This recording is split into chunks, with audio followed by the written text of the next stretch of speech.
Boa tarde, galera. Deixa eu dar aquele minutinho básico para o pessoal ir entrando. Quem quiser aproveitar e me dar um sinal aqui no chat que vocês estão me escutando bem, vocês estão me vendo. Quem estiver me ouvindo, dá um isso. Obrigado, Aluan. Obrigado, Gustavo, Francisco. Obrigado. Esse mês está voando, né? Já estamos no dia 20 de maio. Foi o Dia das Mães ontem. E a gente já está em 20 de maio. Já é meio do ano. Nem parece um ano, né? Eu estava brincando que esse ano não valeu para aniversário. Se perguntarem quantos anos, qual a minha idade, eu vou falar a idade de 2019, porque eu quase não vivi esse ano aqui dentro de casa, então não posso envelhecer, né? Tem que contar como... Não tem que valer na conta. Gente, muito obrigado. Vou dar mais 2 minutinhos para o pessoal entrar, tá? Tô de olho aqui no chat. Para quem não me conhece, para quem é marinheiro de primeira viagem aí nas nossas lives, meu nome é Bruno Hora. Eu sou um dos fundadores lá da InvestSmart. A gente está desde o início da pandemia com essas lives, com esses encontros digitais. Tem sido uma experiência bem prazerosa. Tá? A gente já recebeu gente de todos os campos do mercado financeiro. A gente tem conversado com muita gente, com muita informação muito útil. E hoje a gente tem também um convidado aí que vocês com certeza, vão sair, igual sempre eu saio, vão sair daqui um pouco mais inteligentes do que entraram. Tá? O mais legal dessas lives é que você começa de um jeito e termina ela sabendo um pouquinho mais. E hoje, com certeza, não vai ser diferente. É um tema novo. A gente teve novo no sentido que a gente nunca conversou sobre aqui nos encontros. Mas a gente teve muito encontro de bolsa, muito encontro de mercado, muito encontro de renda fixa. Hoje é um tema que a gente não comentou ainda. Então, é bom aproveitar, tá? Para quem ainda não conhece a dinâmica, o chat está ali do lado à disposição de vocês, tá? Fazer perguntas, comentários, etc. Fiquem à vontade, tá? Eu fico com o laptop aqui do meu ladinho, então eu consigo acompanhar o chat bem para quem quiser fazer perguntas. Eu tenho certeza que vão surgir várias, porque o tema é bem interessante. Tá? Para quem não conhece a InvestSmart, somos nós que promovemos esses encontros. Nós somos uma assessoria de investimentos, tá? Ligados à XP. Tá? A gente toma conta hoje de mais ou menos 3 bilhões e meio de reais. Somos 200 assessores de investimento espalhados pelo Brasil, aí, grande parte deles aqui no chat, porque eu já consigo reconhecer os nomes aqui. E provavelmente, normalmente, a maioria das pessoas que estão aqui assistindo são nossos clientes, então já tem um assessor. Se você não tem, você pode ir lá nas nossas redes sociais, no nosso site, na investmartxp.com.br ou no Instagram da investmart.xp, que lá a gente encaminha e ajuda como a gente conseguir. Dito isso, queria agradecer demais. Hoje o nosso convidado é um amigo pessoal, então fica fácil de bater esse papo. Ricardo, em meu nome, em nome da InvestSmart, aí, muito obrigado por ceder esse tempo. Eu quero saber como estão as coisas aí na Flórida, que eu sei que você tá aí.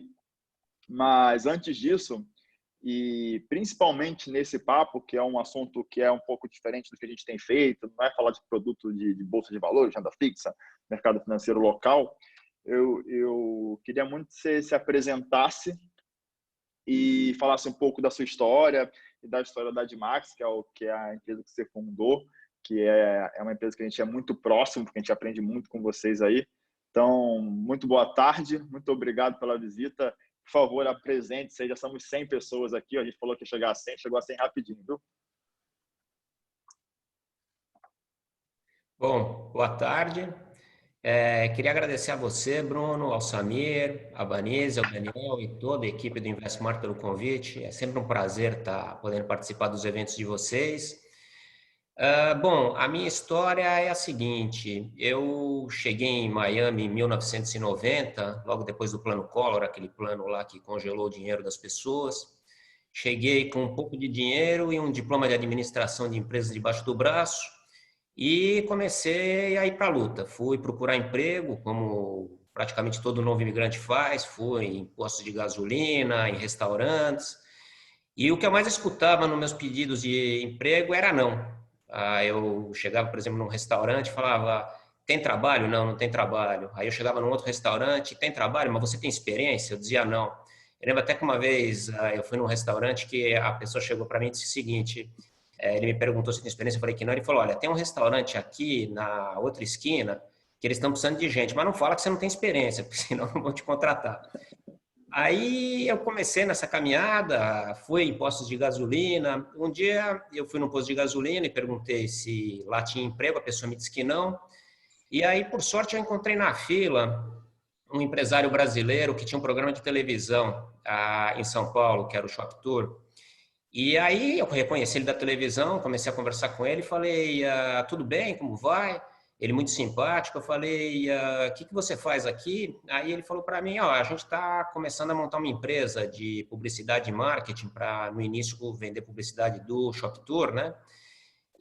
Que era um momento interessante, porque o Collor tinha acabado de abrir as importações para os brasileiros, né? Então, quer dizer, ele fez uma coisa ruim, que foi congelar o dinheiro, mas aí ele abriu as importações. E então ele falou, eu vou começar a vender publicidade aqui porque o pessoal quer se anunciar no Brasil, todo mundo quer vender no Brasil e eu acho que nós vamos ter bastante clientes aqui. Ele falou, então, e você? Eu falei, olha, eu estou desesperado por um emprego, você teria alguma coisa para mim? Aí ele ficou assim, meio surpreso e falou, olha, eu tenho trabalho para você. Vamos fazer o seguinte, você me telefona amanhã e a gente marca de se encontrar e eu te digo, então, o que eu tenho para você. Bom, aí foram as 24 horas mais demoradas, eu acho, até então, né? Aí eu telefonei para ele no dia seguinte, nós marcamos de nos encontrar e ele falou, olha, eu tenho um trabalho aqui para você ser operador de áudio. Antigamente, nós não tínhamos essa tecnologia, então você tinha o cameraman indo na frente, né? E você tinha alguém atrás com um aparelho assim super pesado, escutando o que a pessoa estava falando para ver se o áudio estava saindo bem, senão você tinha que cortar a reportagem, né? Começar de novo. Então eu trabalhei de operador de áudio por um tempo, aí com o tempo nós fomos fazendo mais amizade e ele me colocou para cuidar das vendas de publicidade.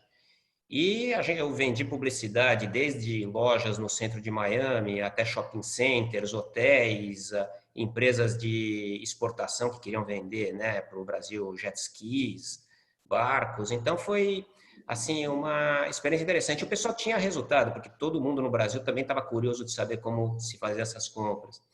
Aí foi um tempo interessante, onde eu conheci muita gente. Aí, um ano depois, um dos meus clientes, que era uma rede de lojas de esportes, me convidou para trabalhar com eles, para eu cuidar dos negócios deles com o Brasil. Eu fiquei 4 anos lá, depois eu fui para uma empresa de importação e exportação. A gente era especializado em vender grama sintética para o Brasil, aquelas de campo de futebol, alguns outros países, mas o Brasil era mais forte. Aí, 3 anos depois, eu saí e fui trabalhar numa empresa que era especializada na constituição de companhias offshore, trusts e fundações que pertenciam a um escritório de advocacia. Aí eu fiquei lá até 2008 e em 2008 eu resolvi fundar a Dimax, que é uma empresa especializada em constituição e manutenção de estruturas offshore, sempre visando, né, um planejamento sucessório, societário e tributário, onde as pessoas possam economizar dinheiro nos seus investimentos. E você perguntou como é que está Miami. Miami tá bem, acho que como vocês aí também. Nós estamos de quarentena, devagarinho a cidade está abrindo. Alguns restaurantes na segunda-feira abriram, mas com capacidade menor. Então, devagarinho, nós estamos num momento de abertura aqui. Perfeito, Ricardo. Obrigado pela apresentação. Então, pessoal que pegou aí, que entrou no caminho, a Admax é uma empresa que estrutura veículos de investimento no exterior, tá? Com um foco grande aí, e aí você me corrige, Ricardo, se eu estiver errado, na área imobiliária, mas não só nisso, tá? O que eu ia perguntar, e eu acho que essa pergunta é interessante porque ela vai abrir um pouco para o pessoal que está assistindo, e já somos 130 aqui, sobre o que você faz, como é seu dia a dia, qual a importância de se investir no exterior, tá? E aí eu não vou entrar em detalhes se é investir numa ação da Apple ou é ter um imóvel, ou enfim. Queria que você falasse um pouco da importância da diversificação, você que já está do outro lado aí, que você já está com a vida dolarizada desde os anos 90, qual a importância, como é que você passa isso para os seus clientes, a importância de ter parte do patrimônio fora do Brasil? Ok, perfeito. Então, só comentando o que você falou, a Admax, ela faz estruturas para todo tipo de investimento, né? Tanto investimento financeiro como investimento imobiliário. Mas vamos lá. Primeiramente, eu acho que é sempre importante estar diversificado. Então, eu não sou um expert, obviamente, como vocês da Investmart, com investimentos, mas a gente acredita que as pessoas têm que estar diversificadas. E investir nos Estados Unidos é interessante por algumas razões. Primeira, que o estrangeiro não paga imposto sobre ganhos de capital no investimento financeiro. A gente vai falar depois sobre o investimento imobiliário, aí muda um pouquinho, mas no investimento financeiro o estrangeiro não paga imposto, isso é um grande atrativo. Depois, é uma economia estável. O índice S&P 500, né, que mede as 500 maiores empresas dos Estados Unidos, teve um ganho de 11% ao ano em média nos últimos 10 anos. O ano passado teve um ganho de 31%. E, além de tudo, né, a moeda é estável, o dólar é uma moeda estável. Então, é interessante se investir no exterior. E só para dar um pouco de números, Bruno, tem uma estatística do Banco Central do Brasil. Os brasileiros investiram em 2007 209 bilhões de dólares no exterior. Em 2017, esse investimento saltou para 498 bilhões, ou seja, em 10 anos, mais que dobrou o valor de investimentos de brasileiros no exterior. Obviamente, não todo esse dinheiro foi investido nos Estados Unidos, mas uma boa parte foi. Em termos imobiliários, foi investido só em 2017 6,3 bilhões de dólares de brasileiros no exterior, e desse montante, 2,1 bilhões foram nos Estados Unidos, principalmente em Orlando, que é a cidade preferida dos brasileiros. Então, quer dizer, isso mostra pelos próprios números, né, independente de como a gente pensa, que investir no exterior é uma coisa atrativa e que é importante você estar diversificando. Perfeito, perfeito. Ricardo, eu vou pegando aqui o meu roteiro, as perguntas que eu preparei, que são as minhas dúvidas, e vou, junto com isso, pegando as perguntas do chat, tá? Já tem uma pergunta no chat do Diógenes. O pessoal que está com o chat aberto não vai ver porque ele acabou mandando reservado, mas o pessoal pode mandar as perguntas no aberto. Mas eu acho que é legal porque quando a gente pensa no cliente final, tá? E eu imagino que isso seja um tema muito importante para os clientes finais, porque a gente falou muito sobre investir no exterior nas nossas lives, mas a gente nunca falou sobre o processo de, tá? Vocês falaram que é importante diversificar, vocês falaram que é importante ter parte do patrimônio em dólar, e a gente está sentindo isso agora, né? Quem conheceu o Ricardo há 1, 2, 3, 5 anos atrás e virou cliente a ponto de ter parte do patrimônio em dólar, hoje está com certeza passando menos sufoco que o restante. Mas a pergunta do Diógenes é o seguinte, que eu acho que é interessante a gente percorrer por ela, que vai ajudar muito a pessoa mais leiga, tá? Ele perguntou como funciona o fluxo, tá? Então, assim, uma pessoa decidiu, tá? Estou decidido a fazer um investimento no exterior. Tá? O que eu preciso? Por onde eu começo? Tá? Por onde a pessoa começa quando ela tem o patrimônio suficiente e decide que quer investir no exterior? Bom, então vamos lá. E aí eu já vou aproveitar e já vou falar sobre algumas formas de como o pessoal investe, tá? Então vamos lá. Você tem uma forma de investir que seria na pessoa física. Então a pessoa simplesmente abre uma conta de banco nos Estados Unidos, ou na Suíça, ou na Ásia, onde ele pretender ter os investimentos dele. E aí, muito simples, ou ele vai num banco, ou ele vai numa empresa como a Investmart e fecha um câmbio para mandar o dinheiro para essa conta de banco. O problema de investir na pessoa física são os seguintes. Primeiro, para o Brasil, a pessoa vai pagar imposto sobre variação cambial e sobre variação de investimento, sempre que tiver. Ou seja, vamos imaginar hipoteticamente que alguém vai investir 100 mil dólares com câmbio a 5. Então, ele vai mandar 500 mil reais para o exterior. Se no mês que vem esse câmbio tiver 5,20 ou 5,30 ou 5,40, nós estamos vendo, infelizmente, a velocidade que o câmbio tem subido, essa pessoa vai pagar imposto sobre a variação cambial. E também, se esses 100 mil dólares que já vão estar, vamos imaginar hipoteticamente, numa conta nos Estados Unidos ou na Suíça, virarem 110 mil, porque foi bem investido, essa pessoa vai pagar imposto também sobre esse investimento. E para os Estados Unidos especificamente, você tem um outro problema que é o imposto de sucessão.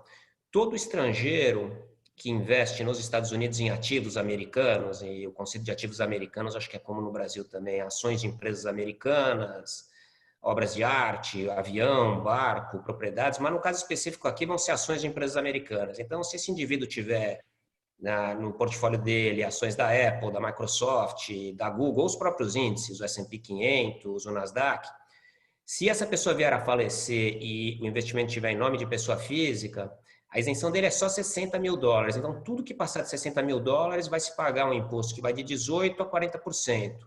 Então, a outra forma de se investir seria através de uma empresa offshore. Então, a pessoa constitui uma empresa offshore. Na declaração de imposto de renda dele no Brasil, tem um item que diz aquisição de cotas de empresa no exterior. Ele então vai colocar lá que ele abriu uma empresa, vamos chamar de ABC Limited, nas Bahamas, e que ele é o acionista de 50.000 cotas que valem US$ 100.000. Então é só isso que ele vai ter que colocar: o nome da empresa, quantas cotas ele tem, né, a porcentagem que ele tem na empresa e quanto capital que ele mandou. Então, imaginando que no câmbio do Brasil ele mandou US$ 500.000, esse indivíduo vai todo ano declarar a empresa pelo valor de aquisição. E então, todo ano ele vai declarar que essa empresa tem R$ 500.000. Se um dia ele trouxer de volta o excesso desse dinheiro, imaginando que ele ganhou dinheiro fora, ele só vai pagar imposto sobre esse excesso de dinheiro. Então, essa é a vantagem da offshore sobre a pessoa física. E para os Estados Unidos, o imposto de sucessão também não cai numa empresa offshore, porque a empresa offshore não morre. Então, quem detiver as ações dessa empresa após o falecimento do investidor vai continuar normalmente os investimentos pela empresa. Então, é dessa forma. E é muito simples, quer dizer, basta ir na InvestSmart, né, fechar um câmbio, e aí esse dinheiro vai para o banco e de lá ele começa o investimento. Perfeito, perfeito. Eu acho que é interessante isso que você comentou, Ricardo, que a gente normalmente fica, o cliente final, ele fica um pouco perdido sobre por onde começar. Então é importante ele entender que se começar errado, ele já nasce com um problema nesse seu universo de investir lá fora, né? Então imagina que as pessoas físicas, ou seja, se eu vou agora lá no Citibank dos Estados Unidos, abro uma conta no meu nome e mando dinheiro da minha conta no banco aqui para minha conta no banco lá dos Estados Unidos, eu já entro numa esteira de tributação sobre o meu patrimônio, que ela começa no mês seguinte. Se o dólar subir, eu já devo imposto. Se o investimento que eu fizer lá crescer, eu já devo imposto. Então, isso é muito importante para o cliente final entender, que investir direto na pessoa física, ele tem uma necessidade de ter um controle, tem um ônus tributário que você tem que colocar na ponta do lápis. E o outro caso, que é um caso mais interessante ainda, que você comentou muito bem, é que quando a gente fala de Brasil, a gente sempre pensa que o Brasil é o pior, é um dos piores lugares do mundo quando a gente pensa em carga tributária, né?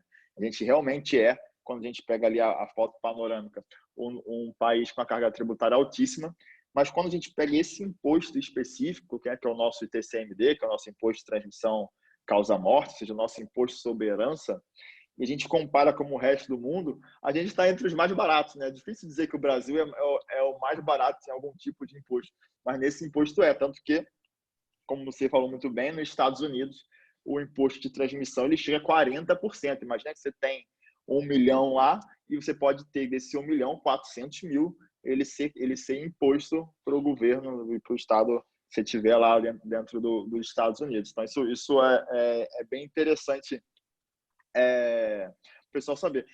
Isso já respondeu um pouco da próxima pergunta aqui do Fábio, mas eu vou repetir a pergunta para você poder entrar um pouquinho mais de detalhe, tá, Fábio? A gente falou agora aqui do imposto de transmissão, tá? Eu imagino que tenham outros benefícios além disso na parte sucessória, mas o Fábio perguntou assim: Ricardo, você é o rei do planejamento sucessório. Por que é importante ter uma empresa para custodiar seus ativos no exterior? Então, se puder entrar um pouquinho mais no detalhe que você já respondeu agora, por que não na pessoa física, por que na empresa? Falamos do ITCMD, que é o nosso, ou do Imposto de Transmissão lá nos Estados Unidos.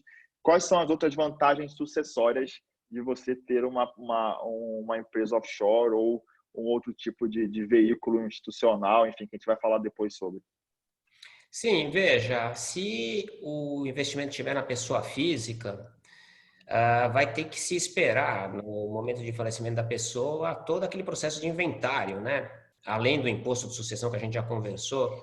E se tiver em nome de uma empresa, dependendo da forma que for constituída a empresa, por exemplo, a pessoa pode constituir a empresa marido e mulher com direito de sobrevivência. O que significa isso? Os dois são donos de 100% da empresa. Para efeitos de imposto de renda no Brasil, vai ser 50% cada um, mas para aqui para os Estados Unidos, ou para o local onde foi feita a companhia, o direito de sobrevivência significa dizer que eles são sócios 100% juntos. Então, no falecimento do primeiro, automaticamente o segundo assume. Além disso, também, Bruno, a gente tem outras estruturas que normalmente são usadas para ser sócias da empresa offshore. Por exemplo, pode-se fazer uma fundação no Panamá, ou em Liechtenstein, ou em Belize, que são os lugares. Belize, inclusive, é o primeiro país agora de Common Law inglesa que tem fundações. Então, a pessoa pode constituir uma fundação, e nessa fundação você tem a figura do fundador, que é quem passa os bens para a fundação, que no caso vai ser as ações da empresa offshore, que no futuro podem se incluir outros bens. Você tem a figura do protetor, que é quem vai cuidar desse investimento que está na fundação, e os beneficiários, que vão se beneficiar. Então, por exemplo, esse fica um planejamento um pouco mais robusto do que aquele que eu acabei de comentar do direito de sobrevivência, porque o investidor vai ser o fundador e vai dizer, olha, eu quero que, se eu falecer, a minha mulher fique com 50% e meus filhos com 50%, mas meus filhos só podem tocar nesse dinheiro com 25 anos. Ou podem pegar metade com 25, metade com 30. E se a minha esposa não sobreviver a mim, eu quero que o meu irmão cuide desse dinheiro. Então, o irmão vai ser o protetor, né, no momento desse evento. E aí as coisas ficam já mais bem planejadas, quer dizer, como o dono é a fundação, vai se abrir a fundação, os documentos da fundação no falecimento desse indivíduo, e aí vai se saber para quem distribuir os bens. E você tem também, além da fundação, um outro veículo é o trust. O trust não tem personalidade jurídica no Brasil, ele é conhecido como fideicomisso. E o trust, ele segue a common law inglesa. Então, normalmente ele é feito ou na Inglaterra ou em países que seguem a common law, apesar de independentes como BVI, as Ilhas Britânicas, Bahamas, Caimã. E no trust também. O trust, a pessoa estabelece. Você tem a figura do settlor, que é quem passa os bens, né? No caso, de novo, as ações da empresa offshore, vamos imaginar que seja uma empresa em Bahamas, como a gente deu o exemplo no início. E vai ter a figura do trustee, que normalmente é um escritório de advocacia ou um banco que fica com essa figura de trustee para administrar. E tem-se também os beneficiários que depois vão se beneficiar. O estado da Flórida tem um tipo de trust interessante, que a gente chama de Florida Simple Trust. É um trust simples, que permite, pela lei da Flórida, que o próprio cliente seja o settlor, que vai passar os bens, e o trustee. Então, neste caso, a pessoa ela vai passar os bens e ela vai administrar enquanto ela estiver viva. Então, ela pode colocar as mesmas cláusulas, que, por exemplo, se ela vier a falecer, vai metade para a mulher e metade para os filhos, e os filhos só pegam o dinheiro com 25 anos, mas a vantagem é que ele mesmo administra isso. Porém, esse trust é interessante em algumas situações. Primeira, que eu diria que são 90% ou 95% dos casos, famílias que não tenham problemas, porque esse é um trust que é facilmente contestado. Não quer dizer que se eu contestar o trust do Bruno, eu vou ganhar alguma coisa, mas esse é um trust facilmente contestado. Então, é importante que a família esteja sabendo e que esteja todo mundo de acordo. E segundo, nesse caso, precisa ter algum tipo de contato com a Flórida. Ou ele eventualmente vai ter um imóvel na Flórida, ou uma simples conta bancária localizada na Flórida, já dá para ele a segurança de que esse trust da Flórida vai servir. Eu Perfeito. ter respondido a pergunta. Não, ficou 100% respondida e eu acho que nesse encontro digital, Ricardo, a gente vai bater o recorde de perguntas, porque já tem aqui umas 10 para serem feitas. Eu vou fazer o seguinte, galera. Se vocês entenderam bem o que é uma fundação, o que é um trust, a gente segue daqui, tá? Se ficou alguma dúvida, ou não entendi direito o que é uma fundação, não entendi direito o que é um trust, coloca no chat que eu peço para o Ricardo voltar e explicar um pouquinho. Mas acho que eu vou fazer uma pergunta que eu acho que mata mais duas, que é sobre jurisdições.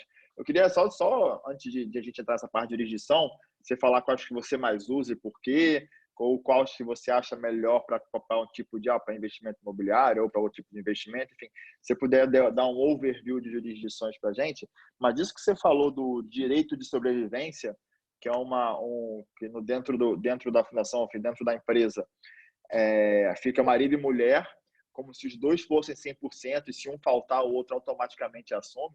Uma coisa que, para a gente que está acostumado com o direito empresarial, direito civil e universo Brasil, é impossível isso acontecer. A gente não tem nada nem parecido com isso, nem nas estruturas de fideicomisso que a gente tenta replicar um pouco, que seria um trust no Brasil.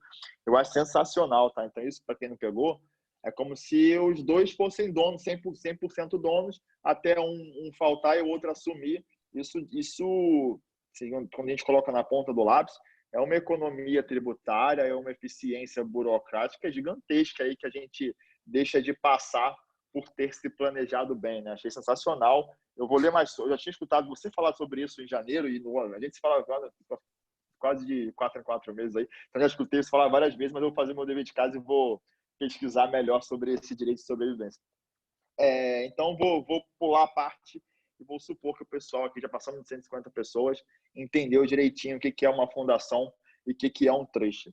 Você quer dar um overview sobre jurisdições? Tá? Você falou de common law, falou de BVI, enfim, países que estão dentro da common law, que são países que ainda só têm ali essa origem britânica, mas são independentes.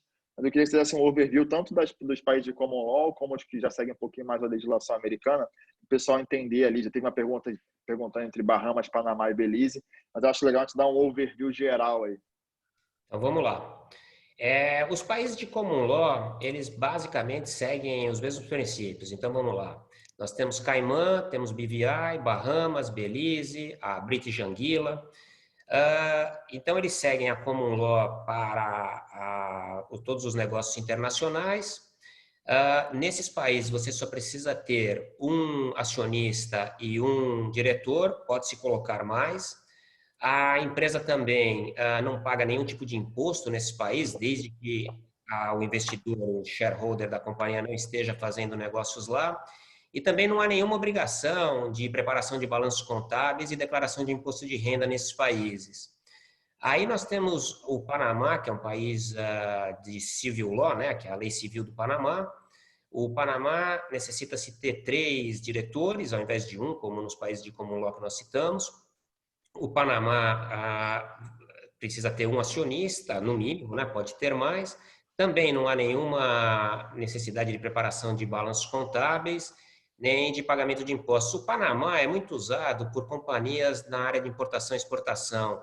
Devido às centenas de navios que saem do porto do Panamá, é comum que as pessoas coloquem uma empresa no Panamá de entreposto. Então, muitas vezes a pessoa vai fazer uma operação de vender sapato do Brasil para a Itália. E ele faz através da empresa do Panamá. E uma vez que ele já tem essa empresa do Panamá, é comum que ele abra a conta de banco dele, de investimentos, em nome da empresa do Panamá.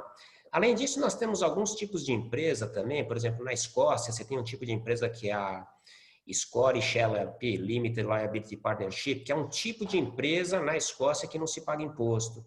Lá é necessário ter no mínimo 2 sócios, não um diretor.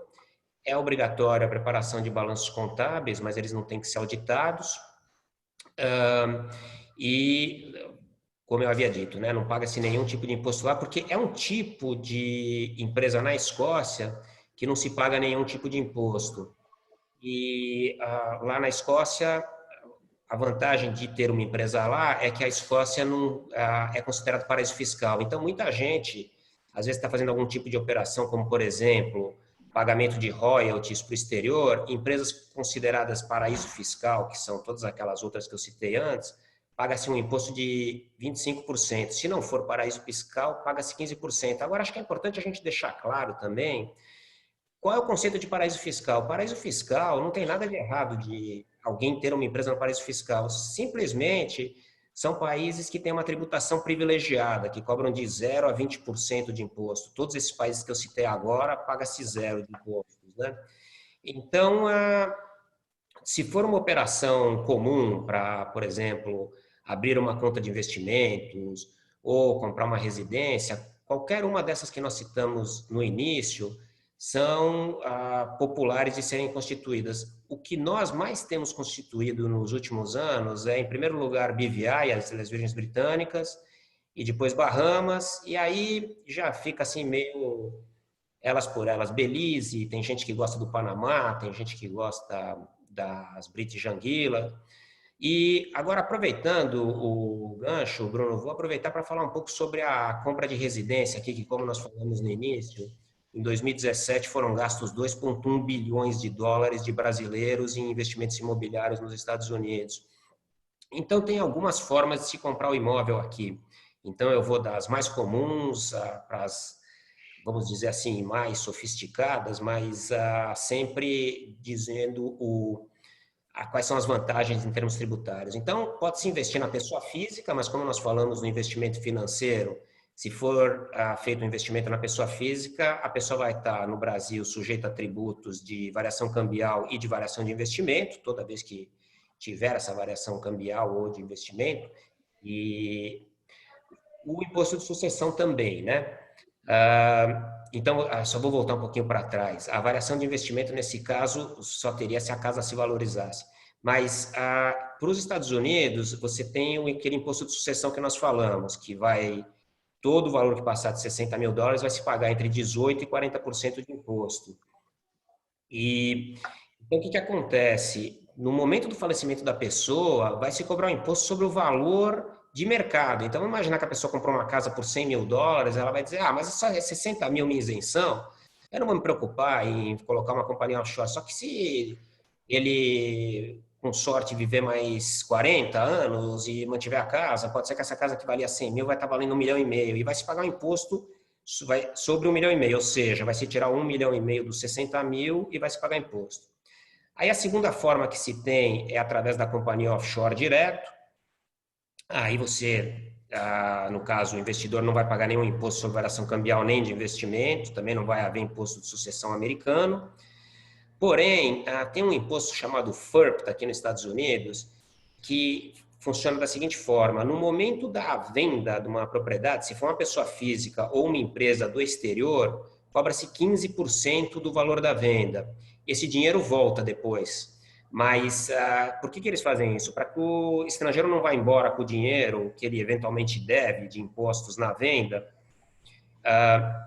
Então, eles retêm esses 15% e depois que se comprovar na documentação que ele pagou o imposto sobre a venda, porque como eu havia falado, o estrangeiro não paga imposto sobre a valorização do capital no investimento financeiro, mas ele paga imposto se houver uma valorização no imóvel. Então, nesse caso, vai se reter os 15%, depois que ele provar que ele pagou o imposto, esse dinheiro vai voltar. E, normalmente, se ele tiver numa companhia offshore, que eles vão conotar como uma corporation, ele vai pagar 21% de imposto sobre o lucro que houver. Aí, a terceira forma, que essa é o que os tributaristas dizem que é a forma ideal, seria a pessoa física constituir uma companhia offshore, ela vai declarar o imposto de renda dela à companhia offshore, como nós falamos no início. A companhia offshore ser dona de uma empresa corporation nos Estados Unidos e a corporation ser a dona da propriedade. Por que isso? Em 2017, o presidente Trump passou uma reforma tributária que beneficiou as corporations. As corporations começaram a pagar 21% só de imposto, como a gente fala, né? Um flat rate. Antes, o imposto podia chegar até 40%. E isso foi interessante, obviamente foi feito para que companhias grandes como Microsoft, como Apple, pagassem menos imposto e reinvestissem o dinheiro delas nos Estados Unidos. Por conta disso, os estrangeiros que compram propriedade acabaram se beneficiando, porque eles então tendo esta corporation, o que acontece? No momento da venda, se houver lucro, ele vai pagar 21% de imposto, paga esses 21% de imposto, ele encerra a corporation e ele pode mandar todo o dinheiro para a BVI sem um segundo nível de imposto, porque se ele não encerra a corporation, paga-se mais 30%. No exemplo anterior que eu dei, que era a BVI pagando 21%, só vai ser 21% se ele encerrar a BVI. E como muitas vezes ele não vai conseguir encerrar a BVI ou a empresa de Bahamas, porque essa empresa vai ter outros investimentos, como por exemplo investimentos financeiros, interessante que tenha uma corporation no meio do caminho. E, além disso, tendo a corporation, aquele imposto que eu falei do FIRPTA, que é de 15% que volta depois do pagamento de imposto, ele não é cobrado, porque o IRS, que é a Receita Federal Americana, não enxerga o segundo nível do investidor. Ou seja, se a casa estiver em nome da corporation, vai se pagar só os 21% e pronto. E aí, como a gente falou, encerra-se a corporation, manda-se todo o dinheiro para a BVI sem o segundo nível de imposto. Perfeito, Ricardo. Deixa eu ver se eu entendi, que aí vai responder a dúvida do Hugo aqui. Então, quero comprar um imóvel nos Estados Unidos.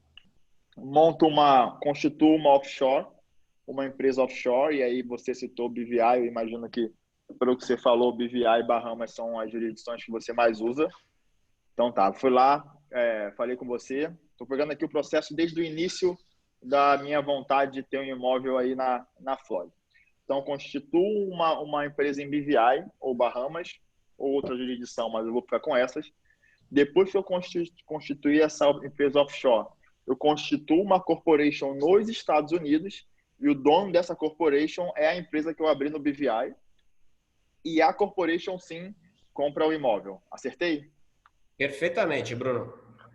Tá. Correto. Então, acho que ficou respondida aí a do Hugo, também era a minha dúvida. As pessoas estão perguntando muito sobre o custo, tá? Qual é o custo para você manter esse tipo de estrutura?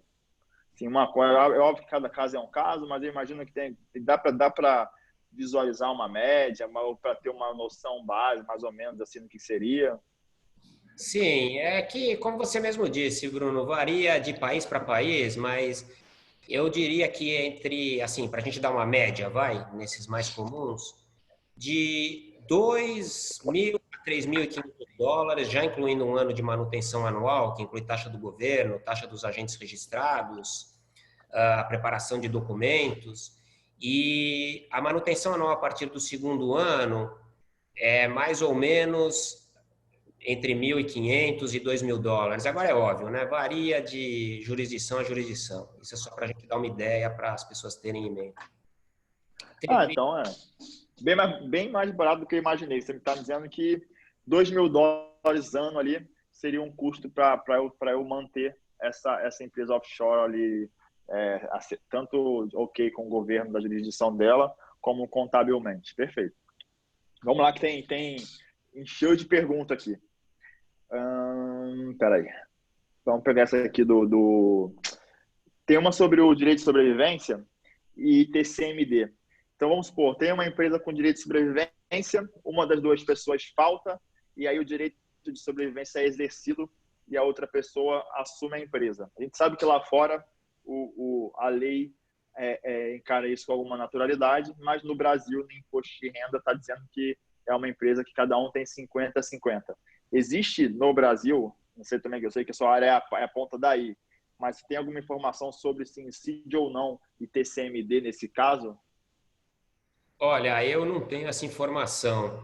Pode, assim, agora eu vou só raciocinar, não quero dar uma resposta, acho que é sempre importante consultar um tributarista no Brasil para ter a resposta certa, mas eu estou imaginando que como 50% pertencia a uma pessoa e essa pessoa faleceu, pode ser que nesse 50% venha a ter o ITCMD, mas eu acho que é importante que se consulte um tributarista brasileiro para se ter certeza. E como você disse, aqui e nas BVIs, onde a empresa estaria constituída, a outra pessoa vai assumir normalmente.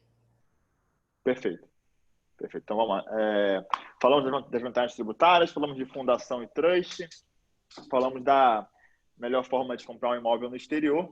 Perguntaram aqui se uma fundação ou um trust, uma estrutura offshore, ela pode deter criptomoedas.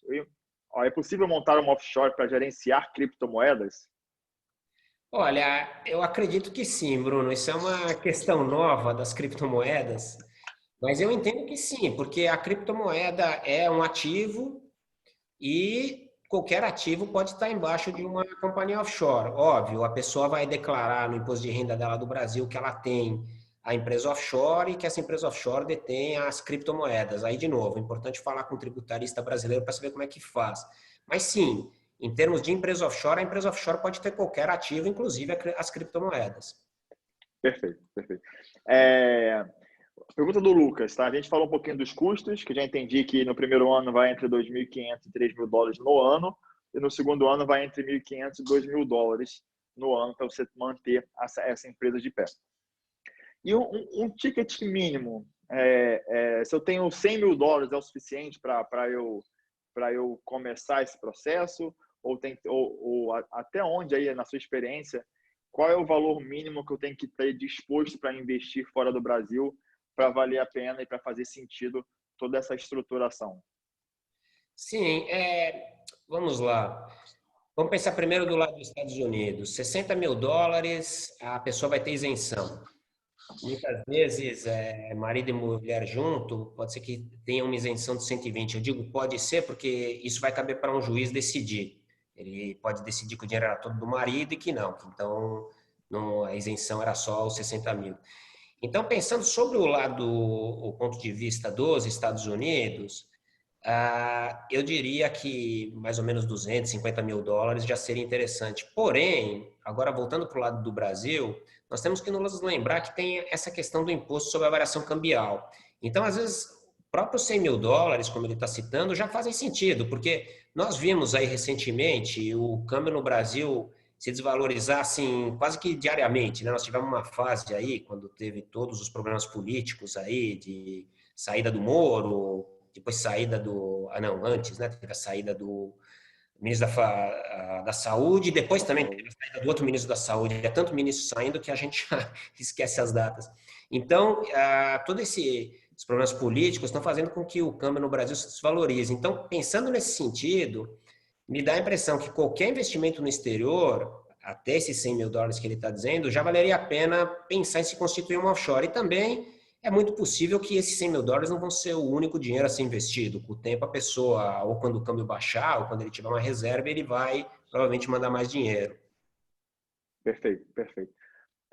Vou pegando aqui as perguntas, gente, tentando pegar todas aqui, tentando pegar uma bem diferente da outra, para a gente tentar abranger o maior campo possível. A pergunta do Márcio é: e se o investimento for dinheiro? Não quero comprar um imóvel, quero comprar ativos da Bolsa Americana, etc. Que veículo, que forma você recomendaria para a gente fazer isso? Ele vai ter só dinheiro na conta, É então? isso. Não, para dinheiro ele pode deixar na pessoa física dele. Não, a menos que ele queira ter algum outro tipo de proteção, ele pode deixar na pessoa física dele. Aí eu digo qualquer outro tipo de proteção, porque estamos pensando agora já de um lado exagerado. Se houver um credor que quiser ir atrás de ativos dele, pode encontrar essa conta, mas eu acho pouco provável que isso vá acontecer, né? Porque é uma conta no exterior. Mas em termos de tributação, não vai haver tributação nos Estados Unidos porque é dinheiro. E no Brasil também não vai haver tributação, porque você tem a questão da variação cambial de investimento, que aqui não vai ter. Agora, deixa eu só citar um exemplo para vocês verem como, às vezes, é importante ter uma estrutura. Nós tivemos uma vez um cliente da Argentina e ele faleceu, a filha dele foi no banco e falou: olha, meu pai faleceu, eu vim aqui pegar o dinheiro. Aí o gerente do banco não sabia o que fazer, ligou para o departamento jurídico. O departamento jurídico falou: por favor, congela a conta imediatamente. Bom, qual foi a razão desse congelamento?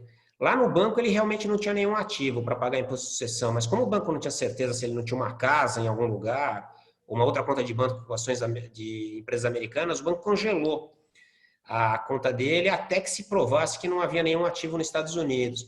Então, eu sempre cito esse exemplo. Quer dizer, se tivesse em nome de uma companhia offshore, imaginando que a filha tivesse com ele no direito de sobrevivência, por exemplo, era automático. A filha chegava lá e pegava o dinheiro. Ou se tivesse um trust beneficiando a filha, a mesma coisa. A filha ia chegar lá, ia mostrar o atestado de óbito e o trust, e ela ia poder receber tudo com muito mais rapidez. Entendi. Deixa eu voltar à pergunta do Márcio. Consegue-se fazer um trust? A gente sabe que o trust ele já tem essas vantagens sucessórias e tributárias. Então, no trust, você define os beneficiários, tá? Então, você já está numa jurisdição normalmente common law. Então, no trust, você já define os beneficiários. Então, você já tem essa vantagem sucessória, etc. E você tem essa personalidade jurídica, não é o nome, mas você já tem essa forma de blindagem de estar lá e do seu patrimônio não estar mais na pessoa física porque tem o trustee, tá? Conseguiria fazer um trust só de dinheiro? Sim, sem problemas. Não há problema nenhum. A gente sempre acha interessante que o trust esteja em cima da companhia offshore, porque o trust por si só, ele não ajuda a pessoa a deixar de pagar o imposto de sucessão nos Estados Unidos. Eu estou citando isso, mesmo que ele está perguntando se é só dinheiro, porque o que acontece? Muitas vezes a pessoa fala, eu só vou ter dinheiro, não vou me preocupar com ter uma empresa offshore. Aí chega um momento, como nós tivemos há meses atrás, que o mercado caiu muito, teve aí empresas que caíram 40%, 50% dos seus valores, aí a pessoa resolve investir em ações. Aí ela esquece que a gente teve essa conversa e esquece que precisava de uma offshore e amanhã pode vir até um problema. Então, acho que sempre é interessante o trust estar em cima da empresa offshore, mas sim, ele pode ter dinheiro só, não há problema. Perfeito, Vai perfeito. ter uma conta É, de banco, é, a empresa vai ser a dona da conta. Perdão. perfeito, não, perfeito, Ricardo. Ficou bem respondido e é interessante que o Trust é um veículo que a gente não tem um paralelo aqui no Brasil, né? Que a gente consiga meio que comparar, mas ele funciona sim para dinheiro, tá? Tá respondido. E ele funciona um pouco, dependendo da jurisdição dele, como tem as mesmas vantagens de se ter uma offshore ali, pelo menos na parte de blindagem contra isso, um credor ou contra, sei lá, no Brasil, a gente pensar num processo trabalhista, ele, por ter aquela figura do trustee, do administrador, ele serve como veículo de blindagem, sim. Vamos lá, mais perguntas, tá? Aqui tem um monte. Para um brasileiro que vira residente não habitual em Portugal, uma empresa na Escócia funciona de forma a não ser enquadrada como empresa em paraíso fiscal? Olha, Bruno, eu entendo que sim, porque uma vez nós fizemos uma consulta.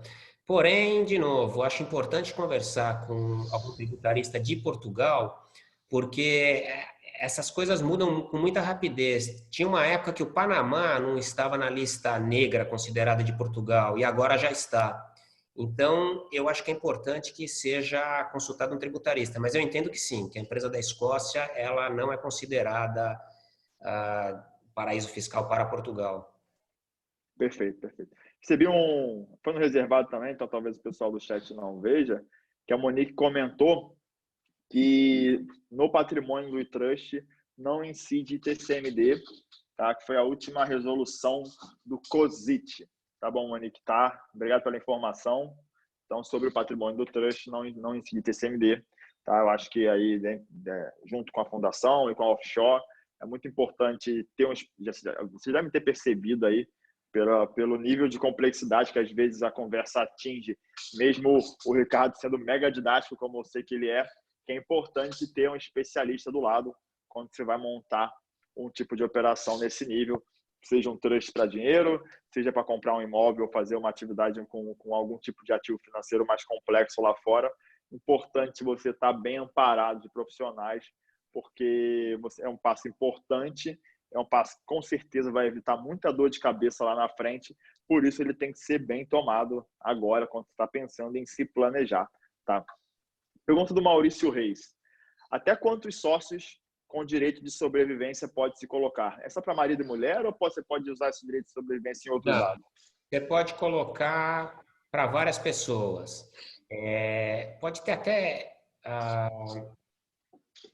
olha, assim, você pode colocar o número praticamente que você quiser, mas é comum a gente encontrar, por exemplo, pai, mãe, 2 e 3 filhos. O problema disso, se é que é problema, é o seguinte: vamos imaginar que eu colocasse eu, a minha esposa e meus 2 filhos com direito de sobrevivência. Bom, a primeira questão é a seguinte: para o Brasil, teria que ver a questão do imposto de renda, se eles declaram em conjunto ou separado. Se for separado, teoricamente, deveria sair, ao meu entender, 25% do patrimônio de cada um. Agora, a segunda questão também é uma questão emocional. O que que acontece? Se eu coloco meus 2 filhos e a minha mulher nesse tipo de estrutura, se amanhã eu tiver algum problema com meu filho, qualquer que seja esse problema com um dos meus filhos, eu preciso pedir Tá. autorização dele para ele sair da empresa. Então, isso muitas vezes pode ser uma coisa delicada. Então, assim, que pode, pode. Agora, pode ser um problema, eventualmente. Por isso que, às vezes, a gente recomenda que, ao invés de fazer isso, faça-se um trust, porque aí a pessoa já deixa explícito quem são os beneficiários e quando, não precisando ter um problema no futuro que pode vir a acontecer. Perfeito. Então, se for uma coisa de Eu queria uma estrutura como se eu tivesse ali o direito de sobrevivência estendido para um monte de gente.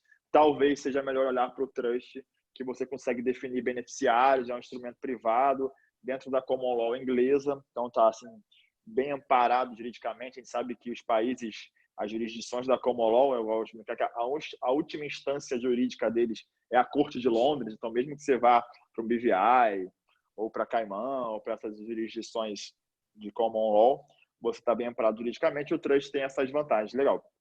Eu vou mudar um pouquinho a pauta, só porque é uma pergunta que eu queria, uma curiosidade minha. Você que já tem bastante tempo de mercado, Ricardo, numa ponta do mercado que é muito mais usada pelos family offices, pelos privates. O que você está vendo nessa crise aí, diferente ou parecida com as outras tantas crises aí que a gente já viveu e com certeza aí você já estava atuante? Se você puder dar um overview da sua experiência com crises? Vamos lá. Bom, olha, Bruno, eu me lembro de que enquanto eu morava no Brasil, até 1990, eu já estava no mercado de trabalho. Eu me lembro de três crises, talvez tenha tido até mais. Nós tivemos o Plano Bresser, depois nós tivemos o Plano Cruzado com o presidente Sarney. Aí em 90, no início de 90, que quando eu saí, nós tivemos o Plano Collor. Aí quando eu já estava nos Estados Unidos, nós tivemos nos anos 90 a crise do México, depois nós tivemos aquela crise dos tigres asiáticos, depois nós tivemos a crise da Rússia, em 2000 nós tivemos aquela crise da bolha da internet, em 2008 a crise da bolha imobiliária, né, que acabou com o fechamento do Lehman Brothers, e agora essa.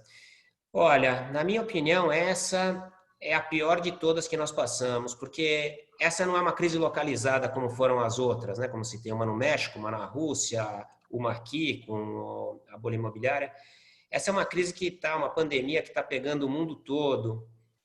Infelizmente, nós estamos vendo muita gente perdeu dinheiro, não só no mercado financeiro, mas também nos negócios que eles detêm, porque muitos negócios estão fechados há mais de 2 meses, então está difícil das pessoas sobreviverem por conta disso. Nós estamos também vendo gente morrendo de várias idades. No início se falava que era só gente mais velha ou que tinha risco, e nós estamos vendo que isso não é verdade, que está morrendo gente de todas as idades.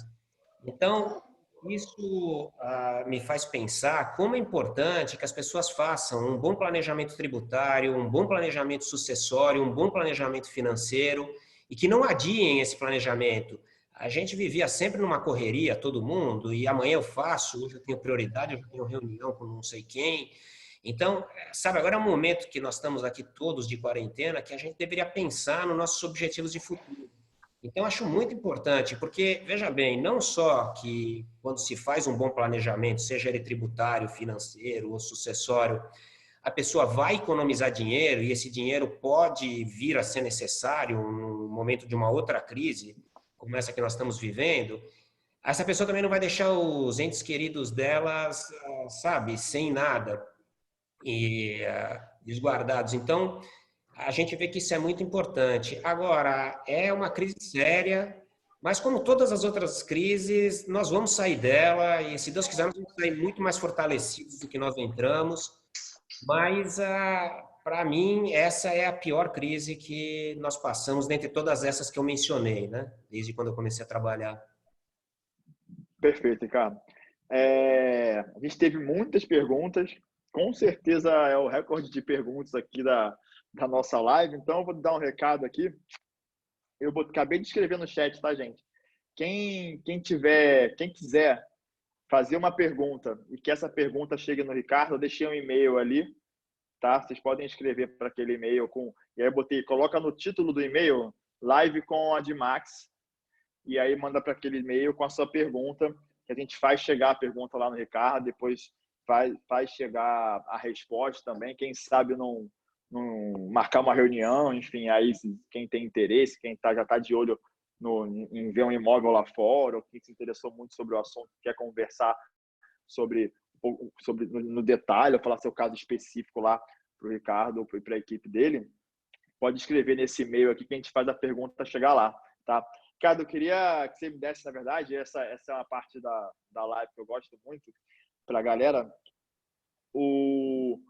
uma dica, tá? e uma dica, uma lição que você aprendeu nessa crise, tá? Não precisa ser só sobre investimentos, a lição que você quiser, uma lição que você aprendeu, uma dica para o investidor e uma dica de livro. Então, é uma dica para as pessoas, para os investidores, uma lição que você aprendeu aí nessa pandemia, nessa crise, nessa loucura toda que a gente está vivendo, e uma dica de livro para a galera. Bom, vamos lá. Uma dica de livro que eu gosto muito é o Pai Rico, Pai Pobre. Eu acho aquele livro muito, muito interessante. Que, enfim. Bom, vocês vão ler, eu acho que vocês vão gostar. Vamos lá. O que eu mais aprendi nessa crise? Era essa a pergunta, Bruno?